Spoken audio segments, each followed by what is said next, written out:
Bienvenue sur les causeries de Jérôme et Mathieu. Sur ce podcast, nous vous parlons immobilier, investissement et indépendance financière. Nous vous partagerons notre expérience, nos anecdotes et même en direct nos aventures d'investisseurs. On vous parlera de l'évolution de nos projets immobiliers et entrepreneuriaux. Nous voulons aussi vous aider à mieux comprendre l'investissement sans fantaisie et sans vente de rêve. Bonjour, je suis Jérôme, investisseur et marchand de biens en région bordelaise depuis 2014. J'ai pu faire de l'immeuble de rapport, du locatif, de l'achat-revente et de la division foncière. Ce qui me permet à présent de pouvoir me consacrer 100% à l'immobilier. Et moi je suis Mathieu, investisseur immobilier également. J'ai comme Jérôme touché à beaucoup de types d'investissements. Et en plus de ça, nous travaillons en famille dans la promotion immobilière. L'objectif principal de ce podcast est de rester le plus simple et le plus détendu possible. Une discussion entre amis investisseurs autour d'un bon café. Attendez-vous à ce qu'on dérive de temps en temps bien sûr. Avant que tu écoutes ce podcast, je voulais juste te dire que c'est un épisode un petit peu spécial puisque je suis tout seul, sans Jérôme. C'est Mathieu qui te parle pendant 1 heure. Je vais te raconter tout ce que j'ai fait en immobilier. Quand je dis tout ce que j'ai fait, c'est pas énorme, mais au moins ça va te permettre de mieux me connaître sur cette facette un peu d'investisseur. Tu verras, le podcast, il est détente. Je suis tout seul, j'avais rien préparé, donc ça part un peu en live, mais tu connais les causeries, c'est le thème habituel. J'espère que ça te plaît. Si c'est le cas, partage-le. Si ça te plaît pas, ne le partage pas, mais mets-nous quand même 5 étoiles. Allez, à bientôt. Je vous laisse avec le podcast. C'est bon, ça n'a pas coupé. Quoi couper, comme on dit. Salut, je suis content de te retrouver, de vous retrouver. Je sais plus trop ce que je dis à ma communauté. J'ai décidé de vous tutoyer. Parfois, je vous vois. C'est pas facile, t'as qu'à me dire ce que tu préfères. Aujourd'hui, je vais essayer de faire un truc un petit peu différent d'habitude, qui va pas être facile pour moi, c'est-à-dire de te parler seul devant la caméra, mais en plus d'1 minute 30 comme je le fais, contrairement à ce que je fais sur Instagram, et sans forcément avoir écrit toute une vidéo que je vais recouper toutes les 3 secondes, parce que oui, c'est ce que je fais sur Instagram. Je redécoupe toutes mes vidéos. Il y en a certains qui me disent « Putain, c'est incroyable, Mathieu !» Ah ouais, désolé, je dis pas mal de gros mots. Je suis un peu vulgaire comme mec, je vis je suis à la campagne, moi. Il y a pas mal de mecs qui me disent « Putain, c'est fou, tu parles hyper bien. Comment tu fais pour faire 1 minute 30 comme ça, sans cut ?» Alors, spoiler, les gars, il y a des cuts absolument partout. En fait, ce que je fais sur mes vidéos Instagram, j'écris tout le texte. Ah, je vais te raconter l'histoire.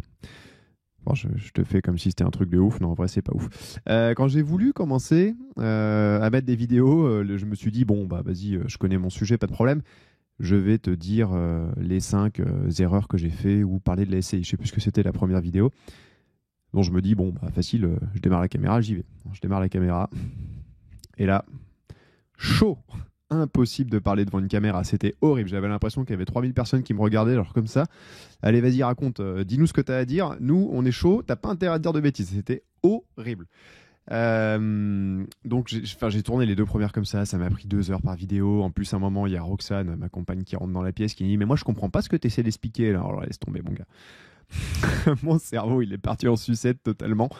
Donc c'était chaud et comme d'habitude, pourquoi je te dis ça? Eh ben je ne sais plus.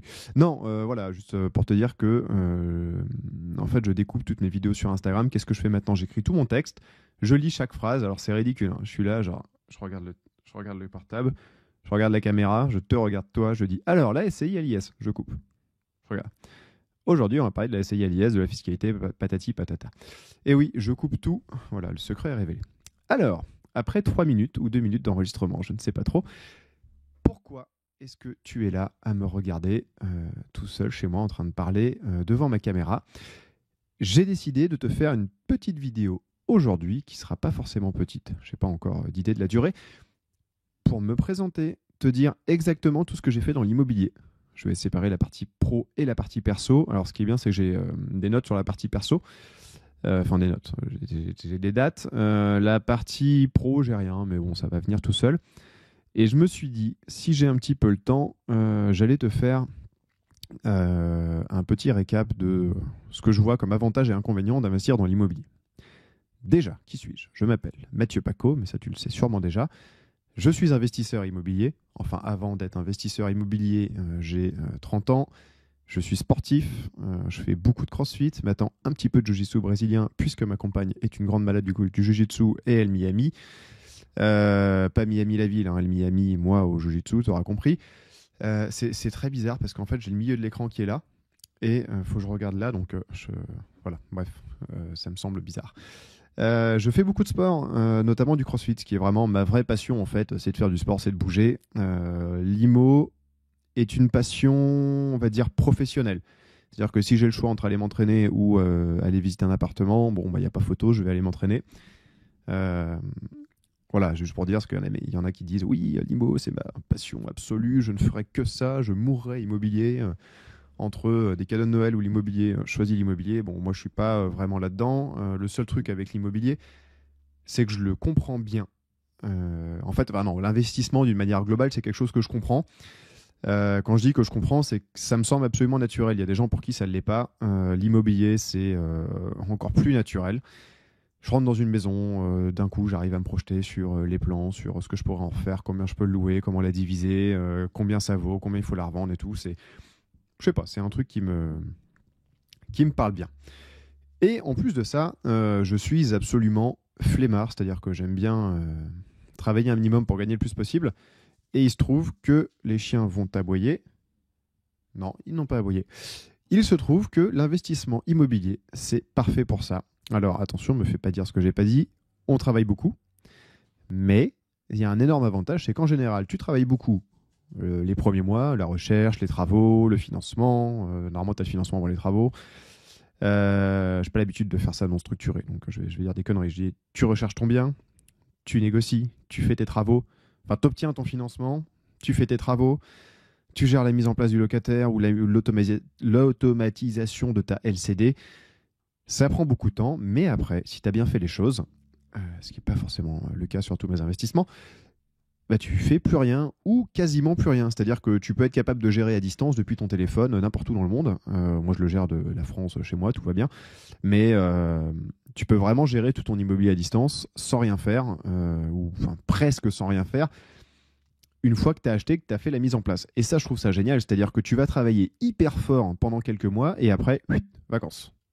Et tu peux empiler comme ça, continuer. Moi, ça me correspond bien. En fait, j'ai un profil, bon, pour ceux qui connaissent les profils de couleur, j'ai un profil jaune, c'est-à-dire que je suis plutôt créatif. Bon, je suis pas trop d'accord avec ça, parce que j'ai un peu du mal à avoir des idées. Mais je suis plutôt le mec qui a besoin de stimulation et de nouveauté tout le temps. Donc, lancer un projet, le mettre sur les rails et passer à autre chose, une fois qu'il est en place, moi, ça me correspond très bien, plutôt que de gérer un projet pendant 20 ans. C'est un peu moins fait pour moi. Et où est-ce que je veux en venir? Je sais pas. C'est chaud de parler tout seul devant son micro. Tu me diras en tout cas si ça te plaît que je fasse ça. Ça se trouve c'est nul et ça ne te plaît pas. Mais voilà, moi je me suis chauffé parce qu'en fait là Roxane elle est pas là aujourd'hui. J'ai joué 3 heures à l'ordi. Je me suis dit non là Mathieu il va quand même falloir que tu produises quelque chose. Donc après 2 promenades de chien et 3 heures d'ordi et aider mon père à bricoler 2-3 trucs parce qu'on vit juste à côté. Je me suis dit que j'allais faire ça, me lancer, et je me suis vraiment lancé à l'arrache. J'ai posé la caméra, la lumière ici, et ça part. L'immobilier. Tu vois, je suis perdu. Non, vraiment, l'immobilier, voilà. Moi, ça me parle bien, j'aime bien. Et ce côté gagner de l'argent en faisant le moins possible, je trouve que c'est plutôt plaisant. Oh là là, les chiens. Eh oh, eh oh. Et les gars, là, je suis en train de faire un podcast. Ouais, ici, c'est la bonne franquette, on va dire. J'améliorerai les choses petit à petit. J'ai laissé la porte ouverte, il fait beau, ils sont contents d'aller dehors. Comme je te disais, je fais de l'immobilier et j'investis. Alors, qu'est-ce que... pour te donner quelques chiffres, alors j'ai pas ouvert mon tableau, je vais l'ouvrir.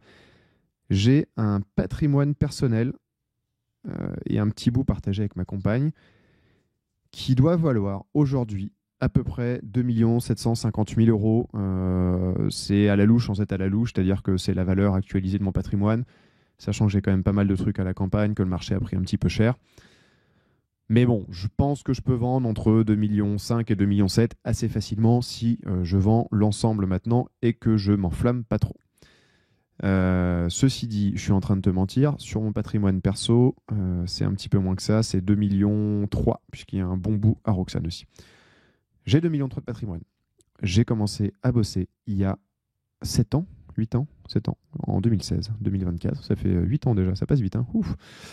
Et depuis que j'ai commencé à bosser, j'achète de l'immobilier. En fait, pour la petite histoire, je voulais le faire avant, parce qu'un jour, j'ai compris... je te parle de ma structure familiale aussi, ça va t'amuser. Un jour, j'ai compris qu'on pouvait acheter des appartements, les louer. Et en fait, le raisonnement dans ma tête a été très assez simple. Je me suis dit, c'est dingue, tu peux acheter un appartement, tu vas rembourser 400 € par mois à la banque et tu le loues 600 ou 700. C'est à peu près ça les ratios que j'avais calculés à l'époque. Je me dis, mais attends, dire t'en achètes un, tu gagnes 300 € de plus, donc tu peux en acheter un deuxième. Tu gagnes 600 € de plus. Avec les 600 €, tu peux en acheter un troisième, un quatrième. Et là, je me suis dit, bah ça y est, j'ai trouvé la martingale de la richesse financière. Je suis milliardaire dans 2 ans, tout va aller bien. Les gars, moi j'ai trouvé le combo. Je serai jamais salarié, ça va bien se passer. Bon, quand j'ai compris ça, j'étais pas en première année d'école de commerce, mais quasiment. Qu'est-ce que j'ai fait? Parce que moi, je suis un peu comme ça. Je me suis dit, bah allez, vas-y, faut que je trouve des apparts. Donc, j'ai appelé des agences pour visiter les trucs. J'ai pas fait de visite, mais les gars, je les ai appelés en disant, voilà, en fait, moi, j'ai une super idée. Je veux acheter de l'immobilier, le louer, plus cher que ce que je rembourse à la banque, et puis enchaîner. Donc, en gros, envoyez-moi vos bonnes affaires. Pardon. Ils m'ont rien envoyé. Parce qu'en plus, je disais que j'étais étudiant, tout ça. La question du financement et tout ça. Mais je me posais même pas ces questions-là, en fait, à l'époque. Et enfin, je me souviens avoir appelé les agences et le mec, il devait halluciner.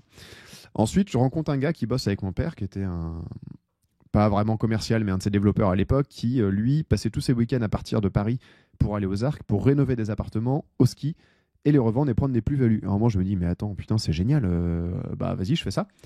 Donc, qu'est-ce que je fais de Paris, ou enfin bref, de là où j'étais à l'école? Je me mets à regarder les annonces. Bon, je trouverai en ligne, évidemment, aux Arcs. J'appelle les agences et je leur dis, voilà, en fait, j'ai une super idée.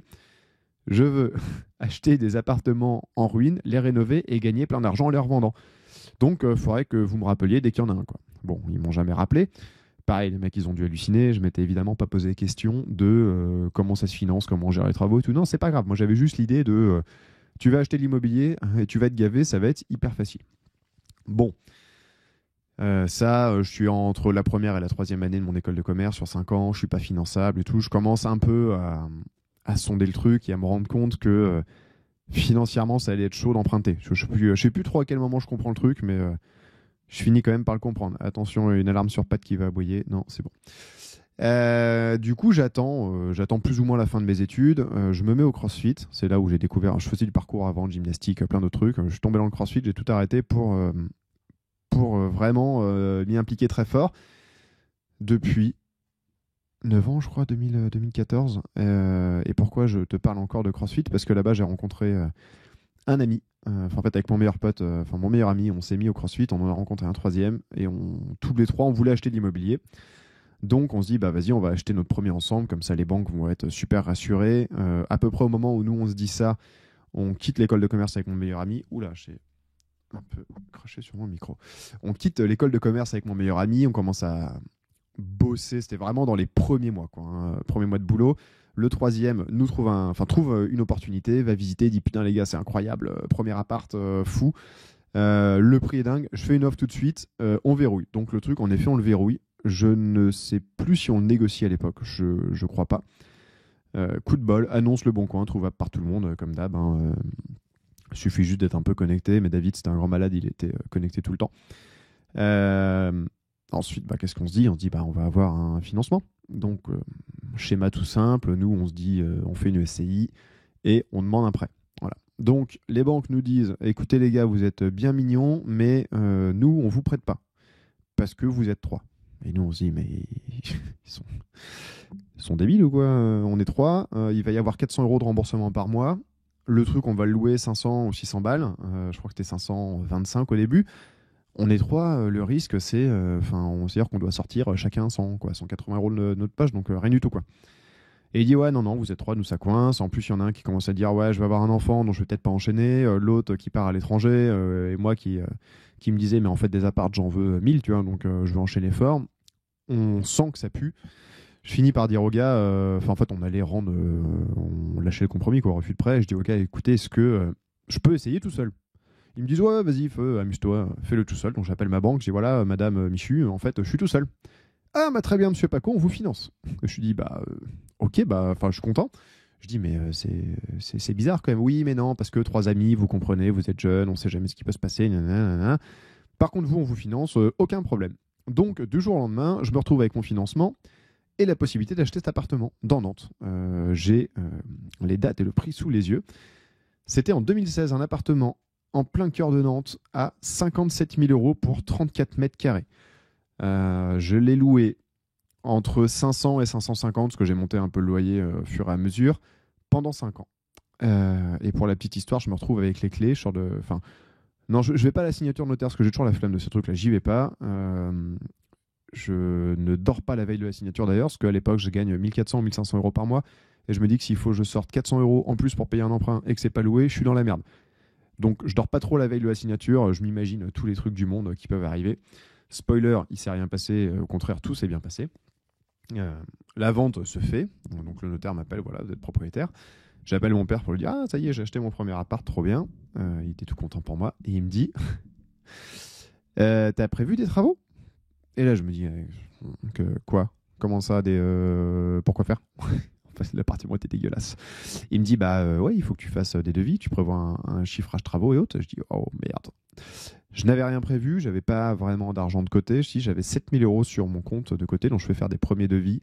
Ça tombe 15 000, 20 000. Lui, il me branche avec un petit rebeu qui fait des travaux. Je dis pas ça méchamment, hein, mais c'était littéralement ça. Il était petit, il était rebeu, il faisait des travaux pas chers. Et il m'a fait un peu de barbouille dans l'appart, qui, selon mes critères d'étudiant, une fois repeint, sol changé et cuisine posée, il claquait. Bon, au bout de 5 ans, je trouvais qu'il claquait plus du tout, mais en tant qu'étudiant, vraiment, je sortais de l'école, il était bien, et le truc, il me fait les travaux en speed. Je me souviens, j'ai 7 000 € sur mon compte, ça coûte 7 000, c'est un coup de bol. Je sais plus si je lui avais dit que j'avais 7 000, bref, je mets mes comptes à zéro. Ensuite, il faut acheter des meubles. Mon père est un ancien marchand de meubles, donc il me dit, on va aller faire les courses ensemble pour les meubles, je vais t'aider pour la déco. On va chez Ikea, parce que moi, déco, tout ça, je suis vraiment une bille, mais ça va mieux maintenant, mais à l'époque, j'avais aucune idée de ce qu'il fallait mettre. Je savais juste qu'il fallait acheter de l'immobilier. Après, le détail, si tu veux, SCI, bon, je savais parce qu'on est promoteur à côté. Mon père a créé une boîte de promotion, donc j'avais notion de ce que c'était. Mais fiscalité, entreprise, optimisation, payer des impôts, tout ça, je savais pas. Vraiment, je pars de loin. Donc, du coup, il m'emmène chez Ikea, on fait les courses ensemble, trop cool. Il y en a pour 700 €. Il me dit, allez, tu sais quoi, je vais t'aider, je t'offre 700 € de meubles. Putain, j'étais trop content, parce que j'étais déjà à zéro, donc c'est-à-dire que je tombais à découvert. Bon, ça aurait pu le faire, parce que j'avais mon salaire après, mais voilà. Il me paye les meubles, on met tout un week-end, je sais plus s'il vient m'aider, je crois qu'il vient m'aider, ou ma mère, bref, je sais plus. On fait ça, et 15 jours ou 3 semaines après l'achat, je loue. Sans aucun problème, c'est-à-dire que les gens... la première fois, je mets l'annonce. Je crois en plus ça tombait pile poil bien, genre juillet, août. Je mets l'annonce, je reçois des messages avant même que j'ai la confirmation sur le Bon Coin que l'annonce est en ligne. Donc boucherie, le truc se loue en 2 secondes. Je fais faire des visites de groupe et tout. Je me dis waouh, c'est ouf. Et mais qu'est-ce que je veux dire? Mais après, je sais pas pourquoi, je glande un peu. Il faut se mettre dans le contexte à l'époque. Formateur immobilier, il y a Olivier Seban, que je l'avais vu une fois en vidéo, parce que mon père avait dû m'envoyer un truc d'une fille qui avait acheté avec lui en me disant tiens, regarde, c'est hyper intéressant. J'avais regardé la vidéo vite fait, mais si tu veux, à l'époque, ma priorité c'était le CrossFit et le Battlefield, donc voilà. J'achète cet appartement sans connaître les formateurs, et après je laisse comme ça. Je me dis pas dis donc, ce serait pas mal d'en acheter plein d'autres. Enfin, je le sais, mais je fais rien. J'ai quand même une grosse propension à glander, quoi. Là, il se passe un an il se passe plusieurs mois où je fais rien. Puis au bout d'un moment, je me dis, tiens, ce serait quand même bien de racheter. Je regarde les prix et en fait, de loin, sans imaginer négocier haute, impossible. Je vois pas du tout les bons prix. Et à peu près au même moment, du coup, je me dis, merde, ça marche pas, coup de bol, je pourrais jamais y arriver à nouveau, quoi. Enfin, je me dis pas exactement ça, mais c'est un peu ce qui se passe dans ma tête. Et là, je me souviens d'un moment être dans un feu rouge devant l'hippodrome, pas du Bois de Boulogne. On s'en fout, en face de Suresnes, là. Ceux qui connaissent me diront. En face de l'hippodrome, sur YouTube au feu rouge, oui, c'est pas bien, mais je démarre une vidéo pour faire la route pour aller au bureau. Et là, je vois un chauve qui met une vidéo, genre, pourquoi j'achète de l'immobilier? Ce chauve, c'était Yann Darwin, qui avait 300 ou 1000 abonnés, je sais pas, c'était mi-2016, donc tu vois, ça remonte à un moment. Et en fait, je découvre un gars qui balance plein de vidéos de conseils sur l'IMO. Et je me dis, putain, c'est cool quand même ce qu'il fait. Et en parallèle, donc je commence à être ciblé par l'algorithme, j'entends une conférence ou un podcast d'un gars qui achète des immeubles pas chers à la campagne, qui les loue pas cher non plus, mais qui a des rentas de malade. Et là, je sais pas pourquoi dans ma tête, ça fait genre, putain, mais en En fait, je veux faire ça, je sais pas, il le présente, ça a l'air tellement simple. Ce gars-là, c'est devenu club immobilier maintenant. Ne va pas te former chez lui, parce que je vais te proposer de l'accompagnement, donc reste plutôt ici. Mais en tout cas, il m'a quand même permis, j'ai jamais pris de formation chez eux, donc je ne sais pas ce que ça vaut, mais ça m'a permis de me lancer. Je me souviens, le gars, il dit, bah voilà, j'achète à la campagne, j'ai des rentes de fou, il n'y a personne qui cherche, ça se fait tout seul, aucun problème. Je dis, ouais, bah vas-y, moi je suis campagnard, je sais qu'il y a des gens qui vivent à la campagne, je suis pas obtus comme les Parisiens qui disent, ouh là là, mais attendez, si on a passé le périph', il y a encore des gens qui vivent là-bas, parce que moi je pense qu'ils ont plus le courant, comment ça se passe comment ils font les gens là-bas d'ailleurs pour vivre. Bon, je sais qu'en fait il y a de la demande locative à la campagne, qu'il y a des gens qui y vivent, que ça vit et ça fait 3 fois vie, mais c'est pas grave. Que on peut réussir à faire des choses. Donc, à l'époque, je fais les allers-retours entre Paris et Nantes toutes les semaines pour le boulot. Et je me dis, bah vas-y, je vais chercher au-dessus et en dessous de la route que je fais toutes les semaines. Comme ça, je peux y passer quand je veux facilement. Je cherche 1 heure au-dessus, 1 heure en dessous. Et là, je commence à regarder les annonces et je me dis, ouais, mais attends, en fait, c'est ouf. Il y a de la renta de maboule à faire un peu partout. Donc, tu vas voir, après, ça s'enchaîne. 2017, je trouve un premier petit immeuble de 2 lots à La Flèche, avec un local commercial, un appartement. Il y en avait pour 60 000 euros, plus les frais de notaire, etc. Attends, j'ai le chiffre précis derrière, parce que je sais que ça vous intéresse. Il y en avait pour 67 000 euros. Tu rajoutes les frais de notaire, un bout de travaux que j'ai prévu. J'arrive à emprunter combien ? 91 000 euros. J'ai un loyer à l'époque de 650 euros par mois parce que j'achète que du loué à ce moment-là. Tu vas me dire, c'est pas ouf. Ouais, c'est pas incroyable, mais en fait, ça se paye largement tout seul puisque je rembourse 450 euros par mois. Bon, à l'époque, évidemment, taxe foncière et autres, t'imagines que je calcule pas trop, mais je me dis, ça passe bien. Je rembourse 450 euros par mois, j'encaisse 650 pour 90 000, donc pas cher. J'appelle la banque, ils me financent, aucun souci. Hop, je fais ça. Ensuite, je regarde les annonces autour, et là, je vois, putain, c'est quoi ça ? 86 000 euros, 1100 balles de loyer. Non, en fait, c'était 1600 euros de loyer. Je dis, mais attends, ça c'est incroyable. Donc, ma mère, j'y vais, je visite un immeuble de 6 appartements à 86 000 euros. Alors, ça, c'est le prix avec. C'est le prix emprunt inclus. 74 000 euros pour 1600 euros de loyer. Ouais, tu as bien entendu. Il se trouve que le loyer n'était pas de 1100 euros, pas de 1600 euros, mais de 1100 euros, puisqu'il y avait un local commercial et qu'elle avait confondu le loyer triennal qu'elle avait mis dans le loyer mensuel. Bref, c'était quand même ultra rentable. Juste pour t'amuser un peu, ça fait 15,5% de rendement sur le montant que j'ai emprunté. C'est-à-dire que sur le prix d'achat, c'est encore plus que ça. J'achète ce truc-là. Pareil, j'appelle ma banque qui me dit, bah, bien sûr, on vous finance, aucun problème. C'est des petits montants, hein, tu vois, là j'en suis à combien ? Je vais te dire le montant tout de suite. J'en suis à 250 000 euros, même pas. 230 000 euros, j'ai un petit peu plus de 2500 euros de loyer qui rentrent. Non, un peu moins que ça, 2300 euros qui rentrent de loyer, enfin gavage quoi. Donc bah là, j'ai découvert la poule aux œufs d'or, mon gars, je continue. Qu'est-ce que je fais ensuite ? J'achète cet immeuble. J'en visite un autre en 2017 à Beaupréau. Pareil, 7 lots, Beaupréau, je ne sais pas comment on dit. 7 lots, 190 000. J'ai un loyer, je l'ai vendu, donc j'ai viré les chiffres, mais j'ai un loyer d'un peu plus de 2 000 euros que j'essaye d'acheter en SCI en me disant je vais m'associer avec mon père. Enfin, m'associer, je lui donne une part, 0,1% des parts. SCI, promoteur, lui il a une bonne situation, ça va m'aider. Spoiler, ça ne m'a pas aidé du tout. Les banques m'ont dit non, vous êtes associé avec un marchand de biens, nous on n'aime pas, c'est 30% d'apport. Que j'ai pas vraiment à l'époque. On finit à réussir à emprunter chez LCL avec 15 000 euros d'apport que j'avais réussi à mettre de côté parce que mine de rien je fais un peu de cash flow et il se passe un peu plus d'1 an et demi entre mon premier appart et celui-ci, et en plus je vis chez mes parents, enfin j'ai pas de dépenses quoi. J'achète ça, 7 lots, donc là je me retrouve en 2 ans avec, je me perds dans les chiffres, mais ça fait quoi, 7 plus... ça fait une quinzaine de lots, donc nickel, je me dis bah trop bien. En attendant, j'avais encore visité autre chose à Mamers à nouveau. En fait, la petite, Jennifer, l'agent immobilier qui m'a vu, elle me dit bah, c'est qui ce gars-là, il a acheté hyper vite. En fait, elle me renvoie des trucs, je lui dis bah, si vous en avez d'autres, elle me renvoie. Donc elle me renvoie un. En 2018, 5 lots, 225 000 pour un loyer de 1910. 225 000, c'est le montant que j'ai emprunté. En vrai, c'était 100, c'était 200 000 euros pour 1910 euros de loyer mensuel, soit 22 000 euros par an. Donc propre. Elle m'envoie ça, pas de travaux. Je fais allez, vas-y, feu, j'achète. Bon, là, je prends une bonne porte auprès de la BNP qui me dit bah non, nous on ne refinance pas, c'est mort, trop d'encours. Et je dis merde, chier. Et je sais pas pourquoi je fais une simulation sur le site de la BNP. Et là, tu fais une simulation, parce qu'en fait je voulais juste avoir mes mensualités, c'était pas pour faire une demande, vu que l'agence m'avait dit non. Moi, je me suis dit c'est non. Je fais la simulation. Et là, je reçois un coup de fil de la BNP le jour d'après, en me disant ah voilà, monsieur Paco, vous avez fait une simulation, nous on veut vous financer. Je dis bah c'est bizarre, en agence on m'a dit non. Oui mais non, nous c'est différent, c'est BNP Net Crédit, vous inquiétez pas, on suit. Je dis bon bah voilà, let's go. Donc j'ai renvoyé celui-là.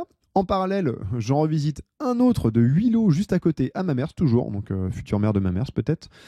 Je visite, je fais une offre, ça passe.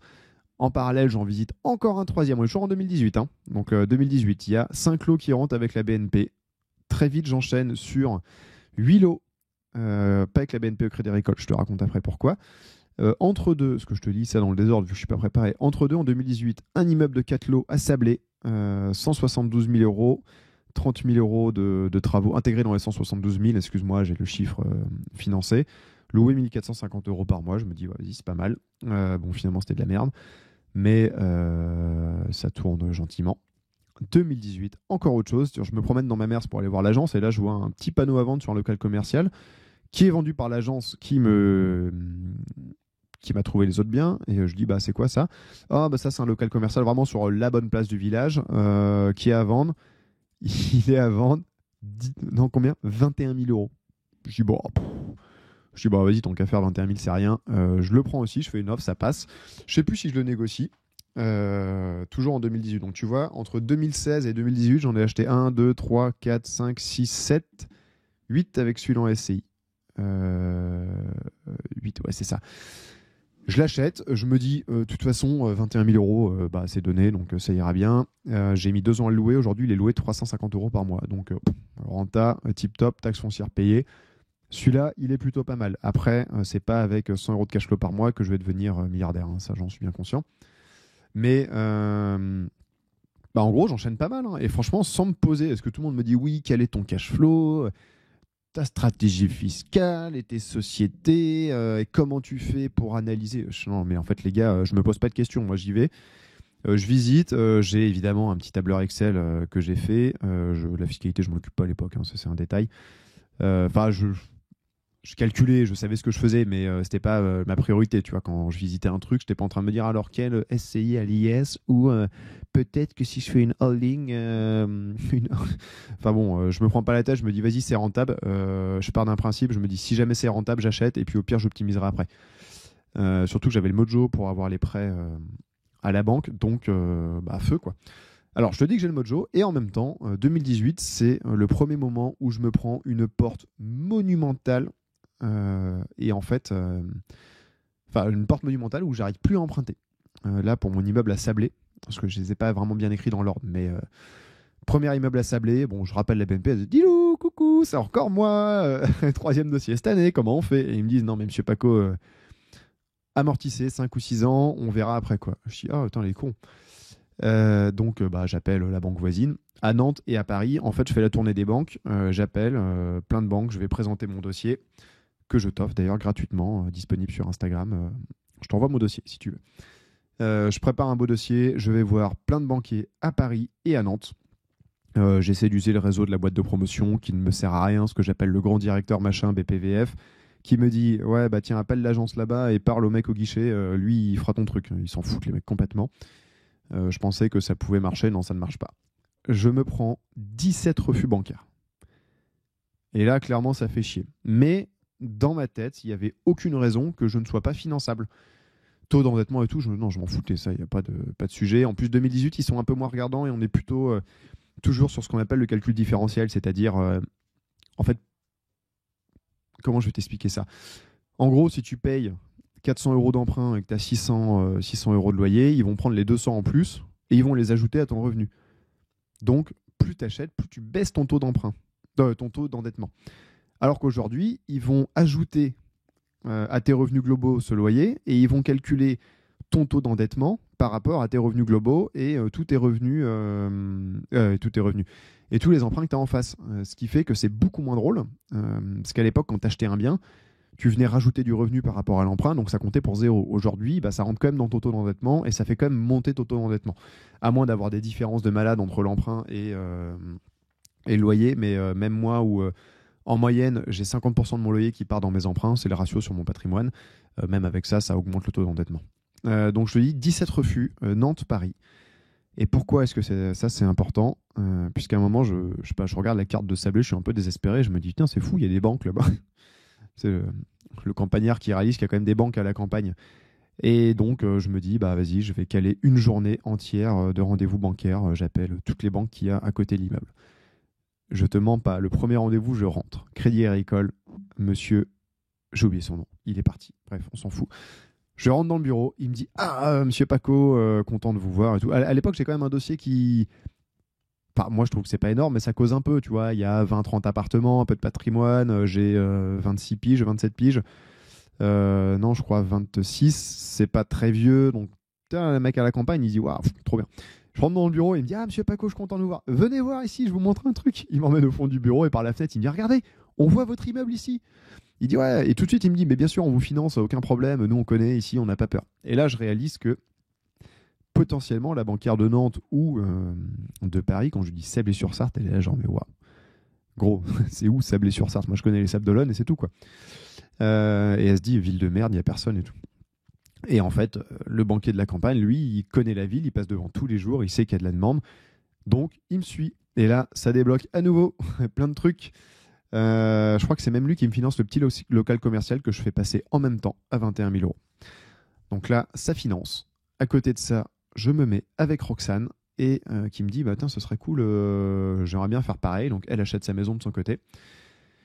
Et ensuite, moi, à force de continuer à visiter, à me former. Alors, si, ouais, je fais des formations, mais je suis déjà pas mal avancé à l'époque. Je bouffe du contenu YouTube, les gars, mais jamais vous en aurez bouffé autant que moi, c'est impossible. Parce qu'en fait, je fais des dizaines d'heures de voiture. J'ai calculé, je faisais combien 100 000 km par an à l'époque, bref, je sais plus, je fais le calcul à un moment, je passe 30 jours entiers dans l'année dans ma bagnole.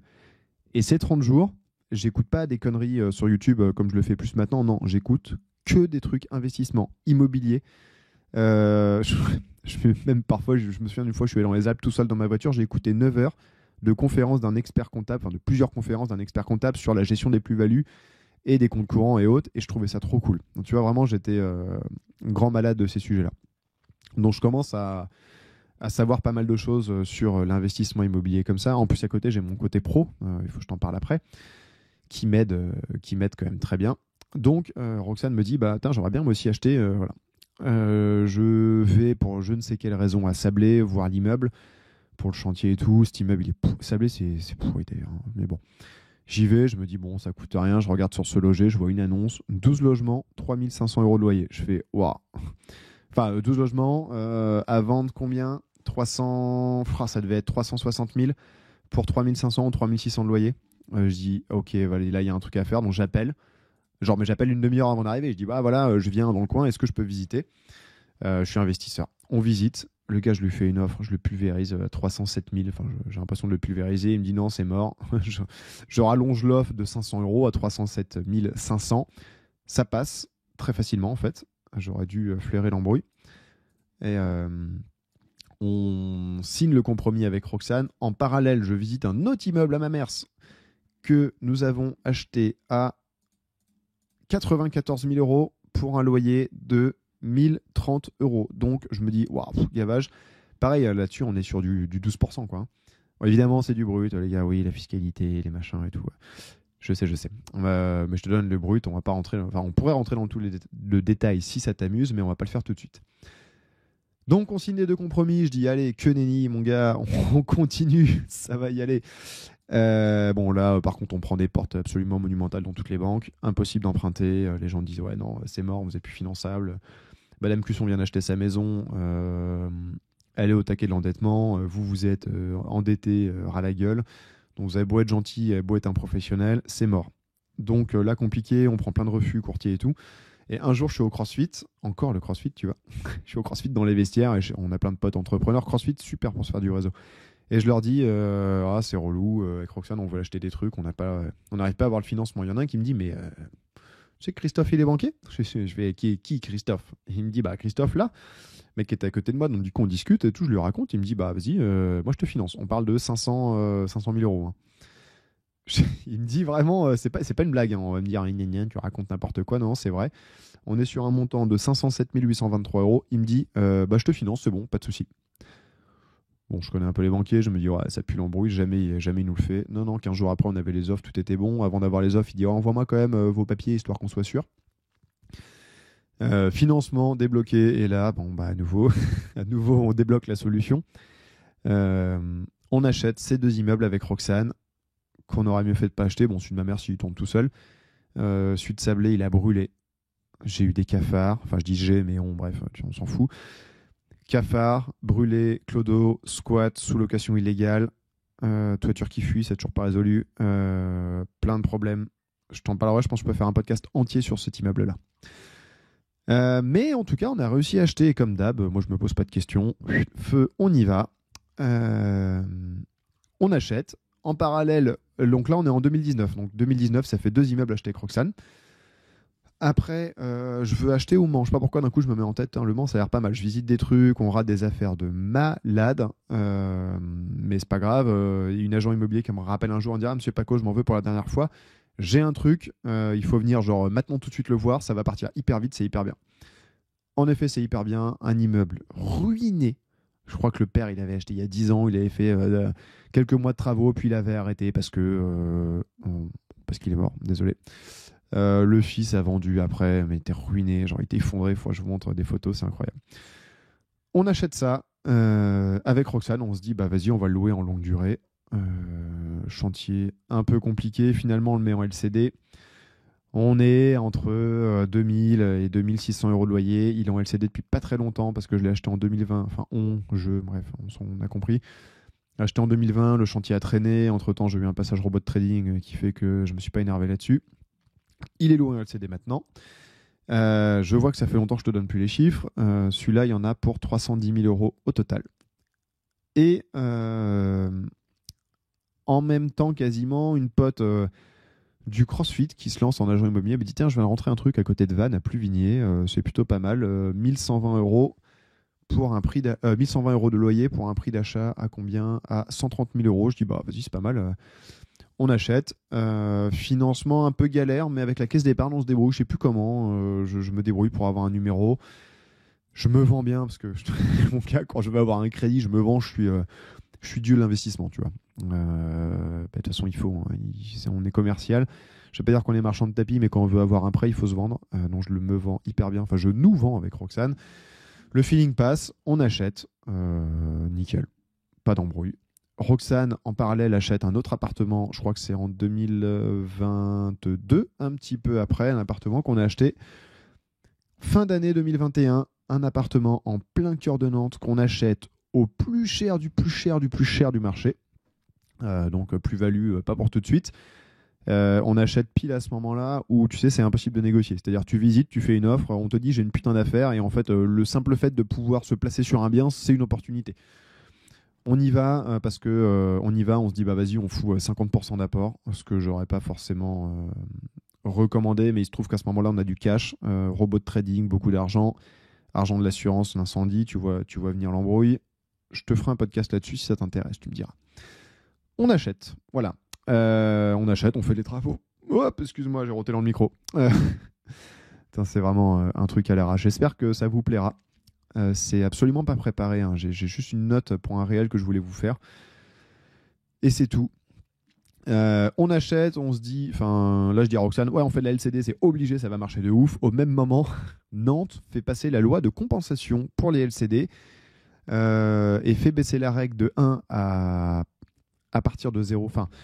comment je vais te dire ça? En fait, normalement, dans certaines grandes villes, il y a une règle de compensation. C'est-à-dire, si tu veux faire une location courte durée, tu dois acheter un commerce dans le même secteur, le transformer en habitat, puisqu'ils considèrent que le logement courte durée devient un commerce et du coup, il faut compenser pour pas nuire à l'habitabilité des quartiers. C'est hyper galère parce que tu dois le trouver le truc dans le même secteur, même surface, voire plus grand. Enfin, c'est l'enfer. Sauf que cette règle ne s'applique que après le premier. Tu as le droit d'en faire un et après, tu commences. Ce qui est le cas jusqu'à fin 2021, puis début 2022, ça passe à dès le premier pour les sociétés. Et vu qu'on avait une SCI qui tournait, on s'est dit, bah vas-y, on achète en société, nickel. Donc en fait, pas nickel, on s'est juste fait niquer. Il est en location longue durée, 800 € par mois pour 800 € d'emprunt avec 100 000 balles de bloqué dedans en apport. C'est pas ouf, mais bon, les amis, on a été interrompus. Du coup, j'en ai profité pour me faire un petit café. Parce que oui, j'aime le café. Et merde, je l'ai raté un peu, il est pas assez chaud. Bon, c'est pas grave. Il est vraiment pas assez chaud. Mais tu t'en fous, toi. Je sais plus trop où j'en étais. Si, cet appartement dans Nantes, bon, on se fait bien avoir pour la LCD. Tant pis. En tout cas, on a un appartement en plein cœur de Nantes dans un quartier de malades. Cette semaine, j'échange encore avec la locataire qui est, c'est particulier. Et d'un coup, je me dis, putain, c'est ouf quand même. On est... Fondamentalement, on a signé 3 papiers, parce que c'est un peu ça. Bon, on a fait un gros chèque, mais c'est que du virtuel. Enfin, c'est que du virtuel. Tu restes que derrière ton ordinateur. On a mis 3 coups de marteau pour faire la démol, les travaux se sont faits, et maintenant on est propriétaire d'un appartement en plein cœur de Nantes. Moi, ça me fait toujours halluciner d'avoir tout ça. Voilà, je vous ai fait le tour du patrimoine. Si, 2023, nous avons acheté notre RP. Situation un peu particulière, boîte familiale en difficulté, ce qui nous a amené à racheter la maison à mes parents. D'une manière un peu particulière, vu qu'on n'a pas d'emprunt, je t'expliquerai tout ça un peu plus tard, mais voilà, on est propriétaire de notre RP. On gère les gîtes qui sont là, on a un petit gîte en face.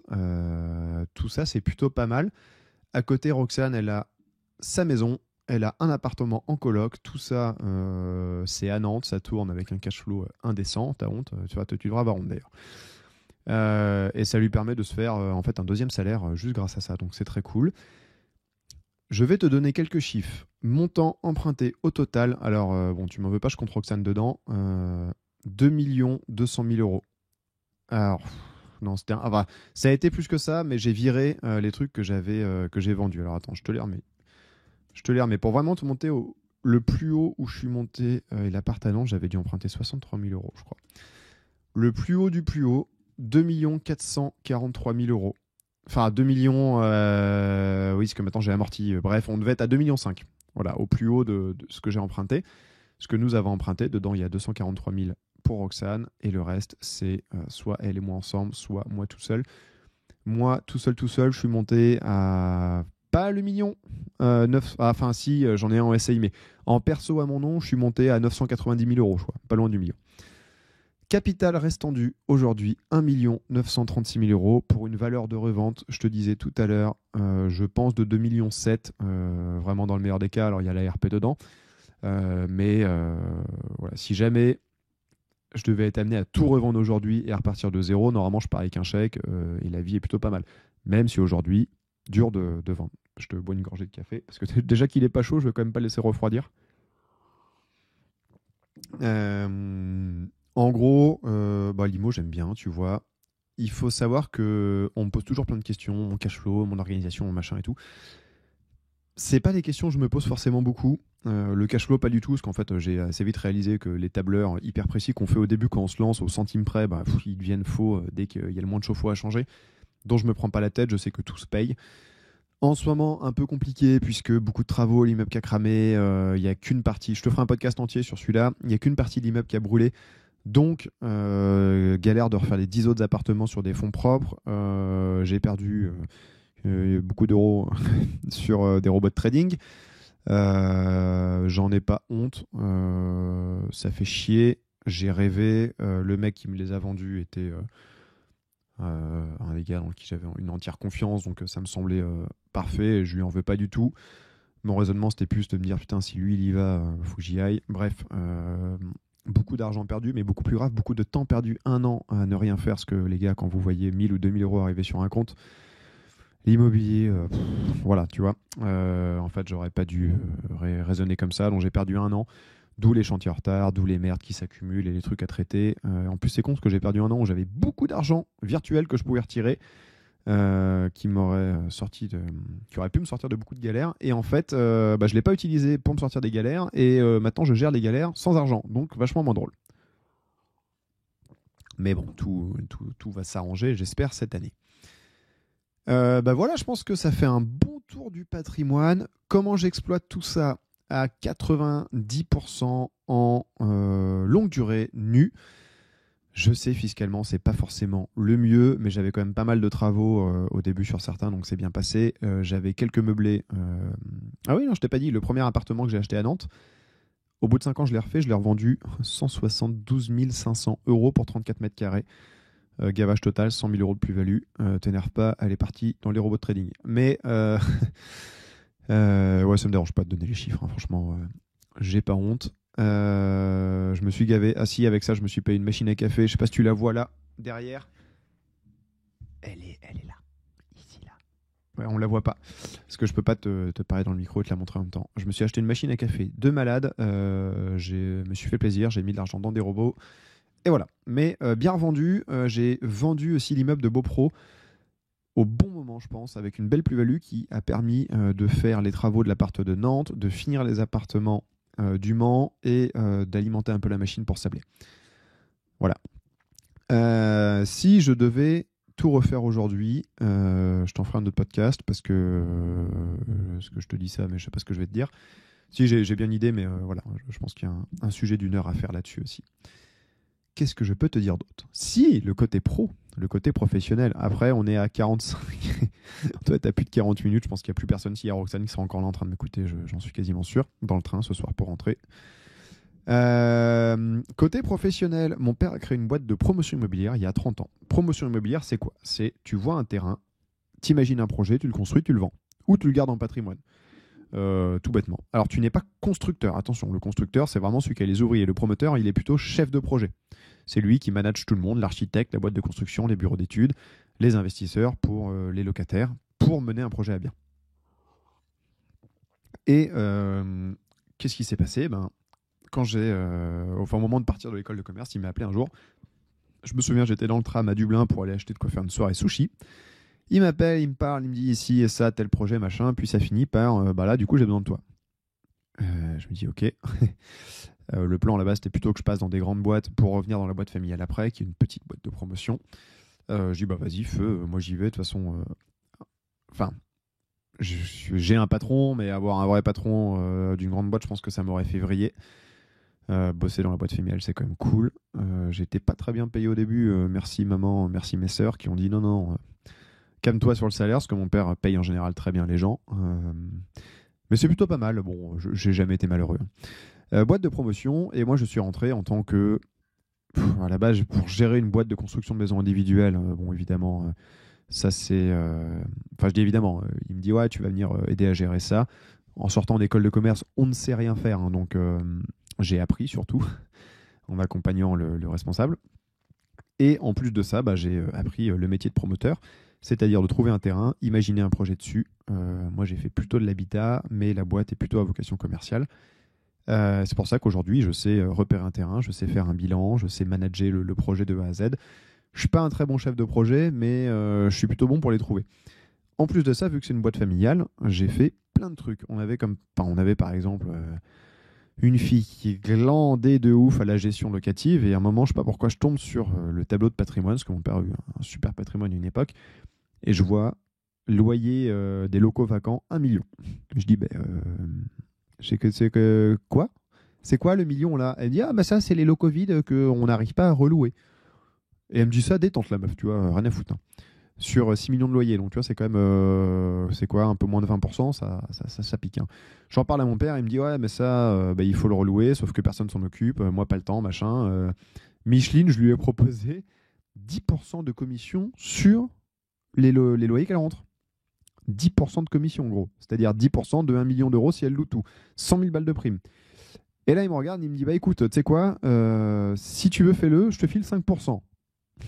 Moi, je vois pas le 5%, je vois pas que je prends que la moitié. Je me dis, waouh, putain, je fais le calcul dans ma tête, ça veut dire j'ai 50 000 euros qui peuvent tomber là comme ça. Qu'est-ce que je fais? Je m'énerve à fond, je mets des annonces, le bon coin, c'est à l'arrache. Hein. Annonce le bon coin, je prends les coups de téléphone, je vais visiter sur place, je montre au mec. On négocie les baux commerciaux, alors on a des juristes, mais j'apprends ce monde-là. Je remplis les bâtiments, je prends des belles primes. Je me souviens avoir fait des mois à 10 000 balles, et à l'époque, c'était c'est toujours incroyable, mais je me dis, waouh, putain, le truc de ouf, tu vois, quand tu as un salaire à 2 000 balles à un moment et que tu as 10 000 qui arrivent, avant que l'État se serve, évidemment, ça fait plaisir. Tout ça pour te dire que j'ai eu l'expérience de la relocation des locaux commerciaux. C'est très bien le local commercial, pareil, on pourra en reparler. Qu'est-ce que j'ai fait d'autre ? De la gestion de projets, de trouver, de la prospection, du montage de projets de promotion immobilière, des salons immobiliers, de la mise en relation, avec l'avantage d'être fils du patron, que moi je trouve que c'est un énorme avantage, c'est qu'en fait t'es vachement respecté, ce qui est assez énervant d'ailleurs, hein. T'as les gens dans les salons, ils ne calculent pas, puis d'un coup, c'est le fils de Monsieur Paco, puis d'un coup ils sont super gentils. Moi je trouve que c'est des gros cons, mais bon. C'est pas grave, c'était quand même cool, ça a ouvert plein de portes. En plus, j'ai plutôt une facilité naturelle à parler avec les gens. Donc, avec cette double casquette-là, ça permet de s'approcher de gens assez incroyables, de milliardaires, de mecs qui te disent. Enfin, je vais t'en citer un. Je t'en citais deux. Non, je vais t'en citer un, il est incroyable. Un promoteur marchand de biens du sud de la France, on parle dans un salon. Et à un moment, je lui dis, mais dis donc, t'as quoi comme patrimoine, toi ? Il me dit, si, il parle avec l'accent du sud, il dit, j'ai pas grand-chose, j'ai pas trop bien réussi, le patrimoine, il est petit, il fait que 300 millions, c'est pas ouf. Donc voilà, tu vois, je me retrouve avec des gars comme ça, qui sont hyper accessibles, qui mettent leurs pantalons comme tout le monde le matin, et je me dis, mais, truc de ouf, 300 millions, c'est pas grand-chose. Et en fait, côtoyer ces gars-là, je me dis, je suis vraiment une merde, parce que ce que je fais, c'est tout petit. Mais ça permet aussi de se dire qu'il n'y a pas de limite, que c'est faisable. Parce que beaucoup de ces gars-là, ils ont un bon storytelling. En fait, quand tu parles avec eux, ils ont 70 piges et ils sont partis de pas grand-chose au début. Ils ont travaillé 40 piges. Ils sont pas fait une formation sous loc pour devenir milliardaire en 2 minutes, parce que non, ça n'existe pas. Mais ça me met une espèce de force ou de conviction que tout est possible, qui m'a plutôt bien servi. Et il y en a un autre que j'aime bien, qui m'aime bien aussi, qui a une des plus grosses foncières privées de France, entièrement privée, c'est-à-dire c'est lui, quelques associés, mais pas d'argent d'institutionnel. Et lui, accroche-toi bien, il touche 188 000 euros de loyer par jour. Alors oui, il en rend 80 à la banque, mais ça fait 100 000 balles de delta. C'est plutôt pas mal, et je me dis, mais en fait, c'est ça que je veux faire, quoi. D'où l'intérêt de me mettre à fond dans l'immobilier, même si force est de constater que j'ai un petit peu trop enchaîné sans me poser les bonnes questions, en me disant je gérerai les problèmes plus tard. Le souci, c'est que maintenant je les gère tous en même temps et que c'est un peu compliqué tout de suite maintenant. D'un point de vue financier, mental, mais surtout financier, parce qu'en fait tu résous tout avec de l'argent là-dedans. Si tu as l'argent, il n'y a pas de problème. Mais petite aventure plutôt sympa, plutôt cool, qui continue. Aujourd'hui, je travaille avec Jérôme sur un projet de marchand de biens à Talence et un autre couple d'associés, mais je ne vais pas te les citer parce que tu ne les connais pas, je ne sais pas s'ils ont envie d'être là. Belle opération de marchand de biens, on en cherche d'autres. À côté, pour la boîte, je développe des opérations de lotissement. J'essaie de trouver des projets de promotion, c'est pas évident parce qu'il y a beaucoup de concurrence et qu'on est petit avec peu d'arguments face aux très gros, mais on s'accroche. Et à côté de ça, j'en parle librement sur les réseaux sociaux. Tu as dû le voir depuis quelques temps. Et voilà, en fait, j'ai rien préparé, donc je sais plus trop ce que je veux dire. Avantages et inconvénients de l'immobilier, je te ferai un prochain épisode, parce que là, on est déjà à 1 heure, et malheureusement, malheureusement pour toi qui m'écoutes, j'ai un coaching au téléphone bientôt, et du coup, je vais devoir raccrocher pour le prendre. En tout cas, j'espère que ça t'a plu, ce format qui fait un peu podcast individuel. Ne t'attends pas forcément à ce que j'en fasse un toutes les semaines ou tous les 15 jours. Pour l'instant, c'est un essai, parce que je suis tout seul et j'avais rien à faire.